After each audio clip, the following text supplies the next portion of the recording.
Copa আমেরিকায় Argentina কলম্বিয়ার ফাইনালে তখন ৬৩ মিনিটের খেলা চলছিল। কলম্বিয়ান উইঙ্গার লুইস দিয়াজের কাছ থেকে বল নিতে যাওয়ার সময় হঠাৎ করেই মাঠে পড়ে যান লিওনেল মেসি। কিছুতেই আর উঠতে পারছিলেন না। এ সময় ব্যথায় রীতিমতো কাতরাচ্ছিলেন এই ফুটবল মহাতারকা। পরিস্থিতি বুঝতে পেরে দ্রুত মাঠে আসেন আর্জেন্টিনা দলের চিকিৎসক। কিছুক্ষণ চিকিৎসা দিয়ে মেসিকে সারিয়ে তোলার চেষ্টাও করা হয়, তবে কিছুতেই কোনো কিছু কাজ হয়নি।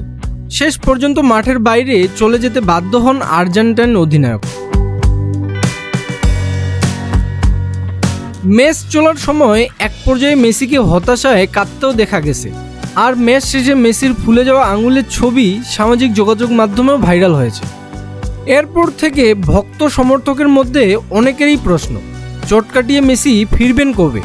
প্রাথমিকভাবে মেসি ইন্টার মায়ামির হয়ে শিকাগোর বিপক্ষে ম্যাচ থেকে ছিটকে গেছেন বলে জানা গেছে।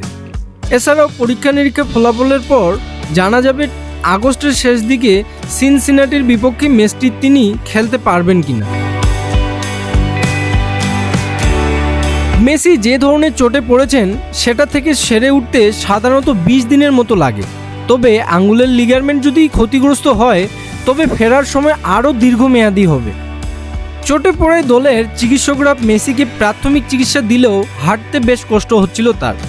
এমনকি ম্যাচ শেষ হওয়ার আগ মুহূর্ত দলের খেলোয়াড়রা যখন সাইডলাইনে জড়ো হন তখনও মেসির হাঁটতে বেশ কষ্ট হচ্ছিল।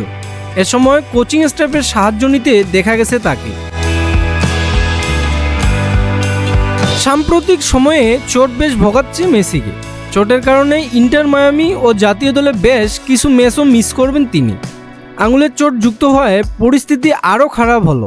সব মিলিয়ে মেসিকে মাঠে দেখতে ভক্তদের হয়তো এবার লম্বা সময়ে অপেক্ষা করতে হবে।